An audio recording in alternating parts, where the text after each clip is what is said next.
vamos a comenzar hablando en este caso del último dato de desempleo, pero también de el nuevo récord del dólar blue. Y está Damián Dipache, analista económico, conectado con nosotros. Dami, muy buen día, ¿cómo estás?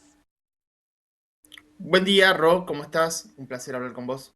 Bueno, una jornada con títulos, ¿no? En ese sentido. Sí, ayer tuvimos dos datos, uno, digamos, de actividad y otros del sector financiero y qué pasó con la divisa norteamericana. Si querés, arrancamos por el dato que dejó actividad económica y desempleo. La actividad económica en el primer trimestre tuvo una caída del 5,1% y el desempleo avanzó 0,8% a 7,7% respecto del año pasado. Ahí tenemos que decir qué pudo haber pasado en el primer trimestre del año y tenemos que decir que la inversión privada fue una de las caídas más importantes que tuvo en ese primer periodo, pero además tuviste caída de la inversión pública y el consumo público, Claro. probablemente producto del ajuste del gasto público que hubo. Una de las actividades más damnificadas en materia de desempleo fue el sector de la construcción que depende obviamente de obra pública, que en el primer trimestre del año tuvo fuerte recorte. Ujú. Aproximadamente fueron 127.000 los nuevos desempleados en Argentina y además también creció el desempleo en el sector informal, es decir, el cuentapropista. También hubo avance en ese sector.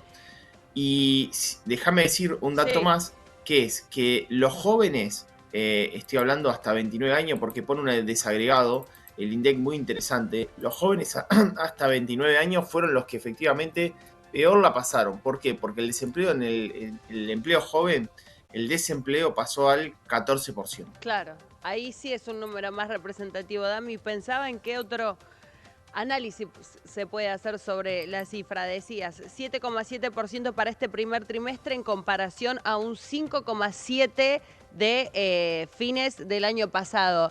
¿Te parece que en este contexto, ¿no?, de recesión económica y cómo están siendo afectados los otros sectores, la suma es representativa de la situación económica, o tal vez se creía que ese número podía llegar a ser mayor?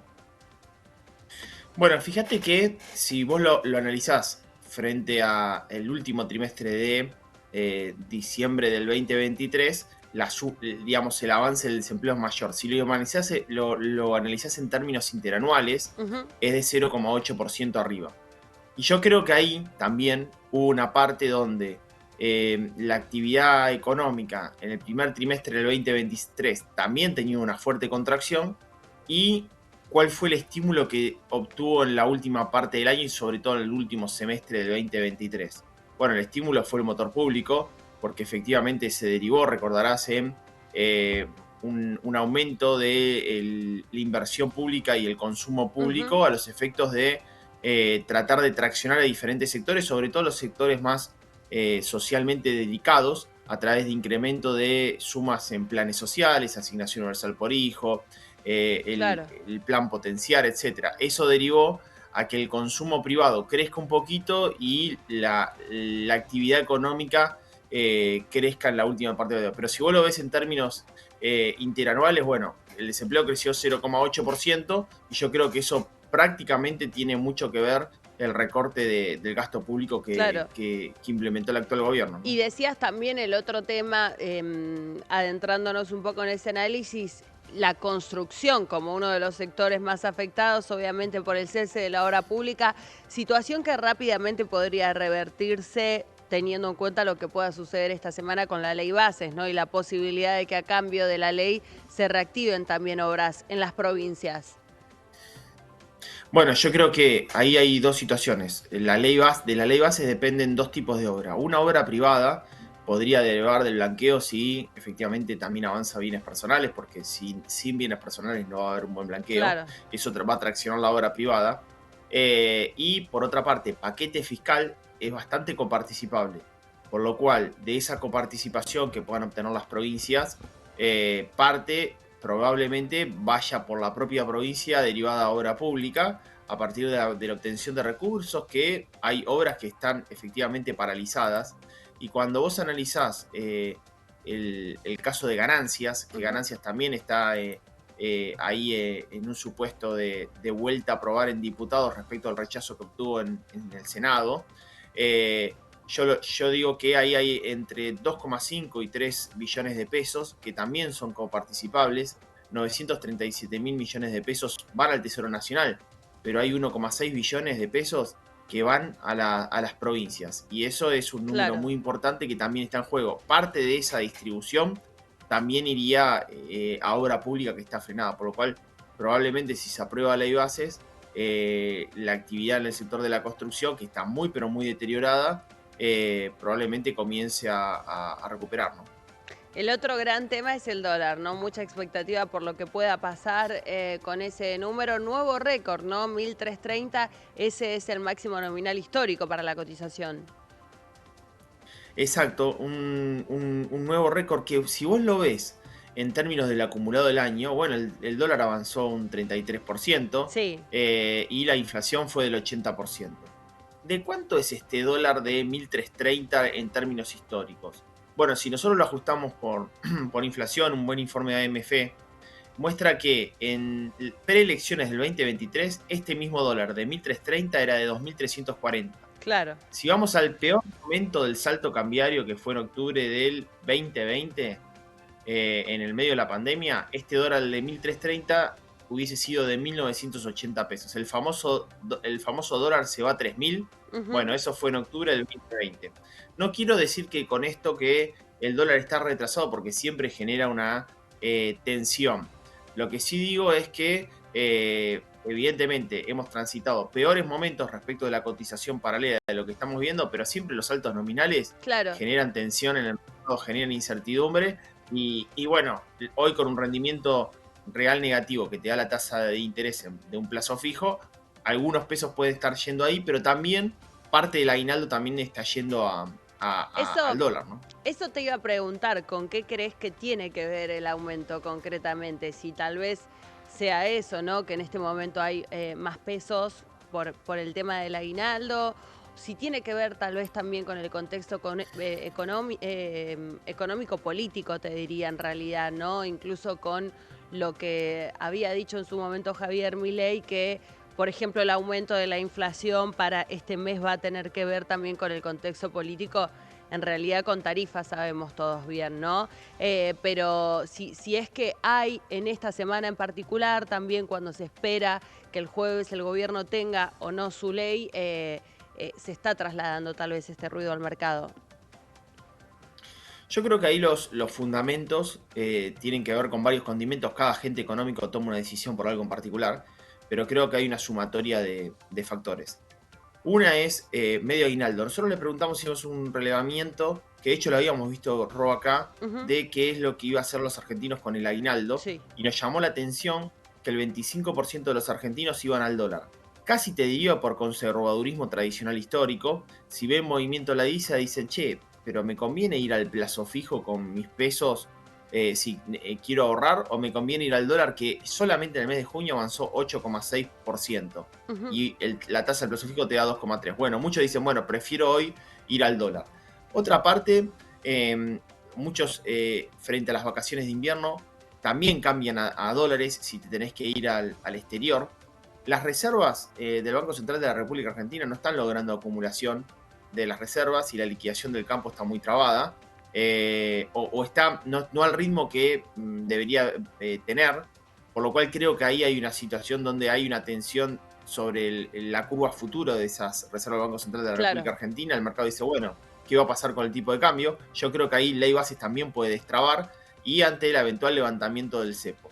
A mí me parece que no vamos hacia un estrés cambiario como vimos en otro momento, básicamente porque no tenés muchos fundamentos. ¿Por qué?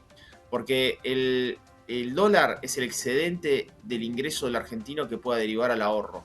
Y hoy la verdad que no hay mucho No excedente, pero hay, sin tampoco hay duda. tanto peso, porque si vos ves en términos de base monetaria, la base monetaria tiene el mismo recorrido del avance de la inflación en el acumulado del año. No hay un excedente enorme de moneda que Claro. pueda llegar a ir al mercado.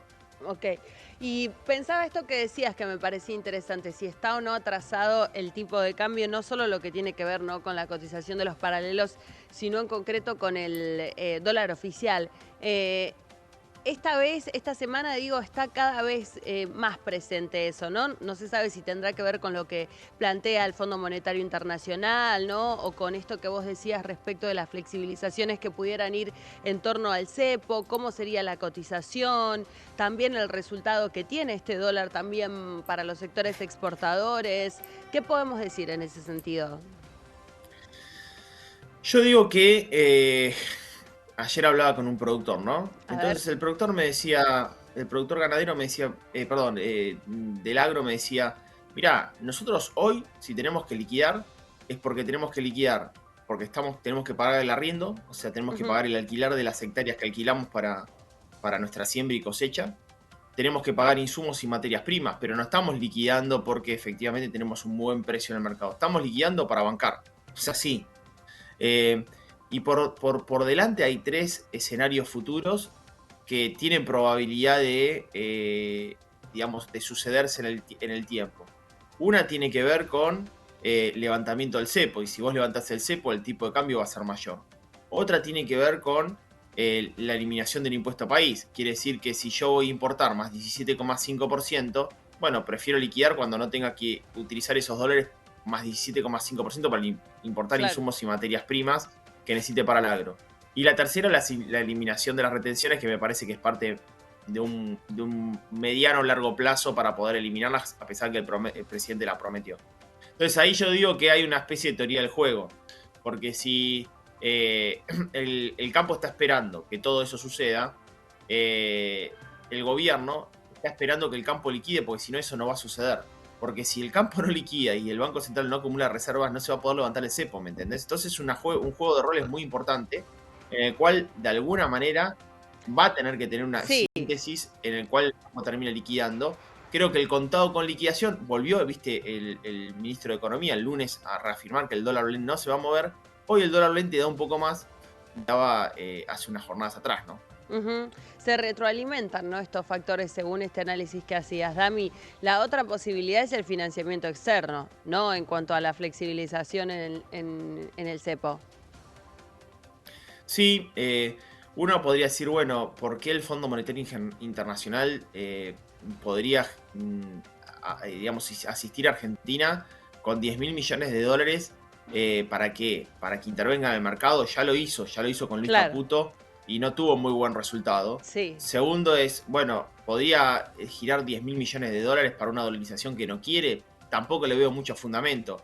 Tendríamos que ver efectivamente cuáles son los fundamentos que encuentran las mesas técnicas para que eso eventualmente suceda. ¿Por qué? Porque sí es real que el Fondo Monetario Internacional, y ahí está yo creo el juego de cartas de la partida de póker que está haciendo el gobierno y el Fondo Monetario Internacional, donde el Fondo Monetario Internacional le dice, mira, tenés que devaluar, y el gobierno dice, no, no, no voy a devaluar. Yo devalúo si levanta el cepo.